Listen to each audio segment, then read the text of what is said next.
YouTube vinyl community, Belle Sebastian fans, random people on the internet. My name is Giggens. We are here today to talk about Belle Sebastian's part 1 of a 3-part EP series, How to Solve Our Human Problems, released on Matador Records.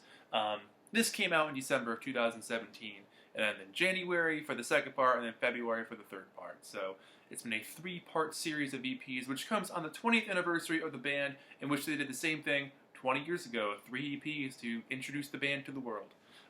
If you're not familiar with Belle Sebastian, they're probably one of my favorite bands. They're a very literate band. They sing about going through hard times in a very delicate and wordy way, but also with a ton of heart and feeling in the music that accompanies it. So for me, there's a really fascinating combination of the human psyche wrapped up to music. And they're from Glasgow, so you get a little bit of an accent there, which I like that feel a lot. But I got into these guys through an EP, so for me, it's nothing different to like enjoy an EP from them. And I think the world we live in now doesn't appreciate EPs the way they should. At the time I'm making this, there's a band called Pale Waves that just came out with an EP, and they're fantastic. If you want to check them out, they're new too. But again, EP, all right. But I got into these guys in about 2004, 2005 when the Books EP came out. And at that point, the band was starting to change into a more poppy realm. Their earlier albums in the late 90s and early 2000s were a lot more quiet, indie pop based. Not necessarily like dream pop, but definitely in a more quiet spectrum. And then they decided to go like full tilt pop. Leading in through Dear Catastrophe Waitress, but definitely on The Life Pursuit, which I think is one of their best albums, one of my favorites from them for sure. Songs like Funny Little Frog, Another Sunny Day, there's some great songs on that album. And they pull off the pop element extremely well. The production was a little heavier, the instrumentation was heavier, and they went for a little more of a lively feel, and it definitely worked in their favor. I think they did an excellent job with that album. And then going forward, they kind of played with some of their old sounds and the new sounds, leading up to their last full length a couple of years ago, which for me at the time and still to this day, I'm still having a hard time trying to figure out if I like it or not. It's not my favorite thing they've ever done, and it kind of left me feeling like a little empty inside because I appreciated they were going for that pop feel, but I wasn't getting that heart and soul that I've come to appreciate from Belle Sebastian. Again, it could just be me not catching on, and I'll need a couple more listens to get into it, even though I've been playing it for 2 years now. I keep trying. That's the great thing about music. It always keeps growing on you, you know? So when these 3 EPs were going to be released and talked about that this was their next upcoming project, I was excited about it because they shine really well on EPs. You get a couple small glimpses of the band, but they put out some pretty strong tracks.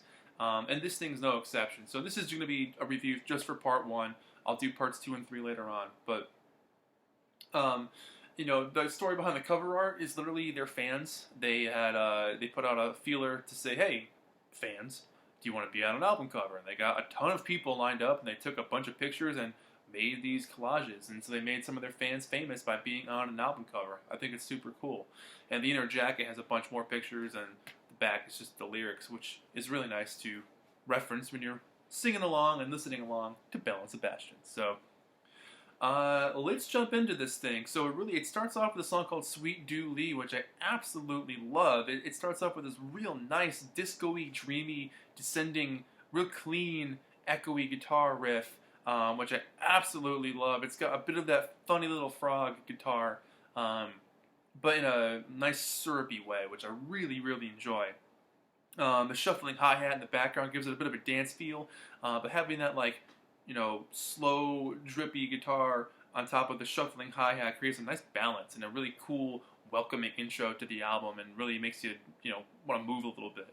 I love the alternating vocals between Stevie and Stuart. I think that's super fun to hear their 2 voices take turns. The really lively bass line that bounces up and down in this thing is fantastic. And the story itself on this one, I'm really feeling like it's about an outsider looking in.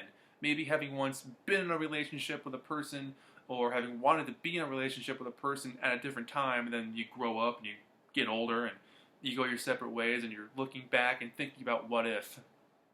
And lyrically, Belle Sebastian is absolutely fantastic with the what if situation. A lot of their songs deal with the what if, and A lot of their songs deal with outsider point of view, looking in and trying to understand a situation from afar, wanting to be a part of something, but maybe they can't express themselves, or having a really hard time allowing themselves to be vulnerable. And a lot of their songs deal with that. And I think Sweet Dooley kind of captures that mood again. But absolutely smash hit for a song for them. I think it's one of the best songs they've done in a long time.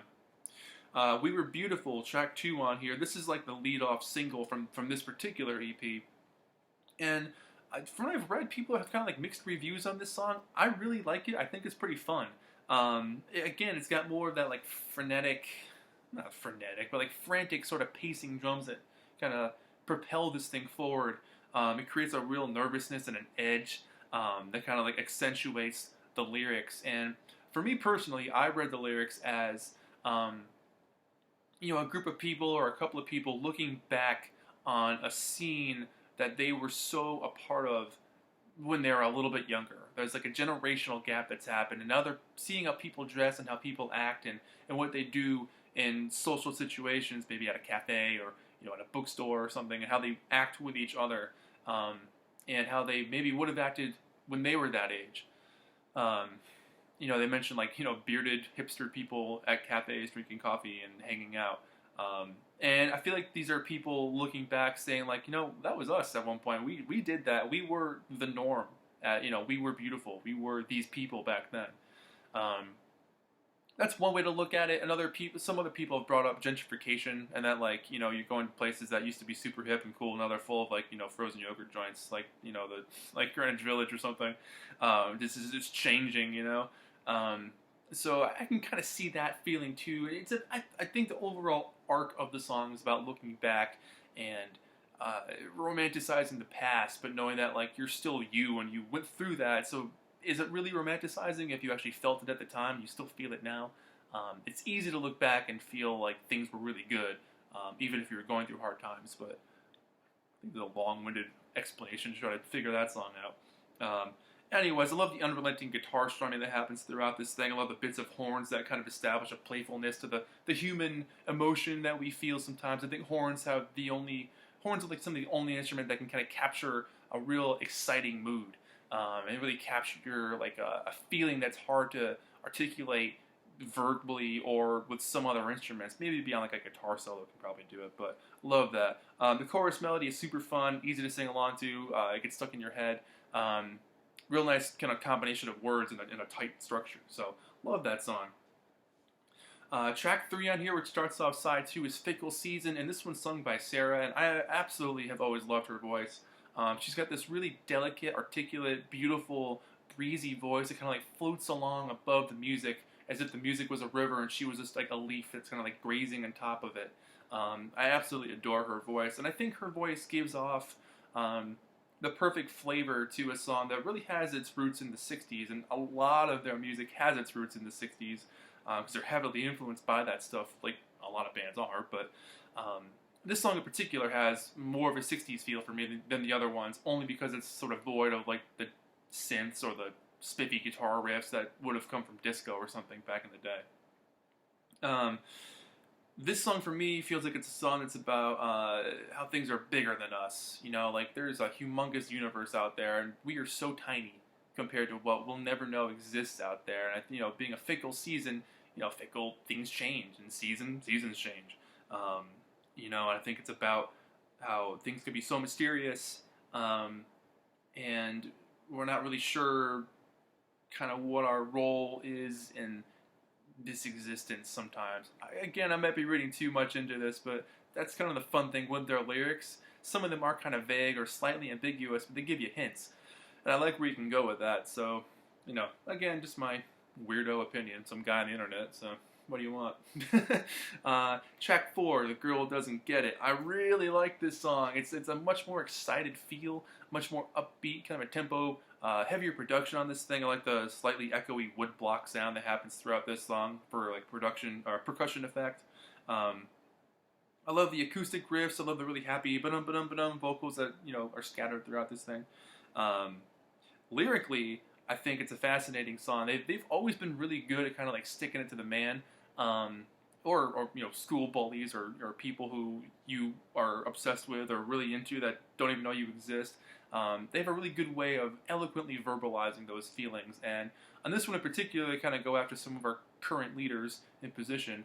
And there's a fantastic line on this thing that I want to read. If compassion was honored, all of our dumb human problems would belong in a bin marked history. Yeah, I totally get it. That's amazing. To quote The Room, if a lot of people love each other, the world could be a better place. So there you go. There's a little bit of a Tommy Wiseau reference for you. But I love that song. There's a cool energy to it. I just like the feel, the rhythm. It's just an upbeat track and really gets you into it. Last song on this thing, Everything Is Now, is for the most part an instrumental. There are some vocals sprinkled in when there's only 2 lines of vocals, but really, really cool song. It's rare that you get a Belle Sebastian instrumental, but their instrumentals are really good. And a lot of the times they're sprinkled on EPs, they're not really on their LPs too much. But you get a couple of leads from an organ, then a flute, and then a guitar. The organ's got a real heavy, like wider shade of pale kind of feel to it. I really like that tone on the organ, and the tone on the guitar, the electric guitar, is really fun, and then slightly grittiness to it. Kind of gives it a little bit of an edge. And the flute solo, I mean, there's a bit of a flute throughout this thing as well, but the flute gets like its own time to shine on this song, which I think is really cool. The song itself, being called Everything Is Now, Everything Is Different Now, it gives off a feeling of familiarity and a bit of the unknown, and that mystery, I think, really captures those 2 lines of vocals, those 2 lines of lyrics. I think it does a good job of having that balance there. So, yeah, just a great song. Great way to end the first EP. Overall, I was really, really impressed and blown away by this thing. It's amazing this band has been around for 20 years, and they're still putting out music that's still just as gripping and captivating and interesting as it was when Dog on Wheels came out in 1996, 1997. I think it's absolutely fantastic. So let me show you the inside of what this thing looks like here.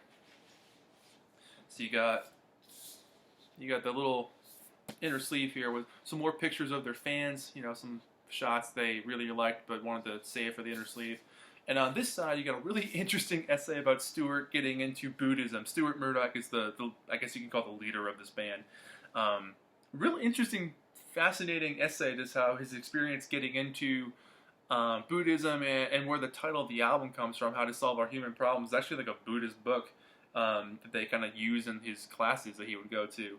And he enjoyed the name of it, and really it does fit with today's society. Like, if we just kind of got together and figured things out and talked like human beings, the world could be a freaking great place. But humans are the worst kind of people, so it's going to be a really tough time getting through that. But, thank God we have music. At least we can agree on that. So the essay is really cool.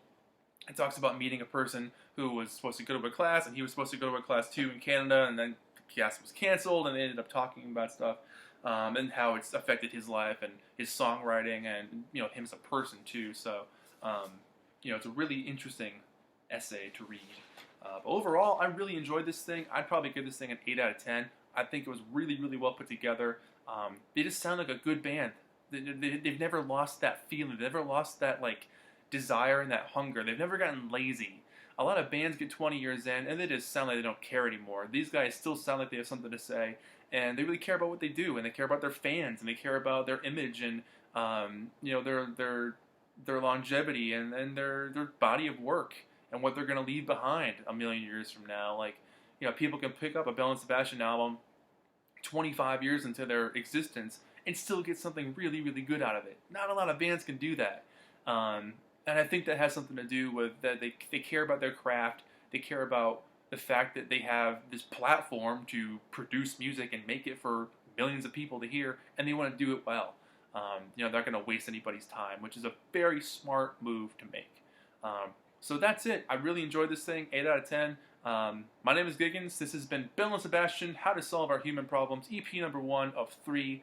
And thank you so much for watching. Let me know what you guys think of it. What are your favorite Belle Sebastian songs or albums? I'd love to hear about it. So thanks for watching, and I'll see you in the next video. Bye-bye!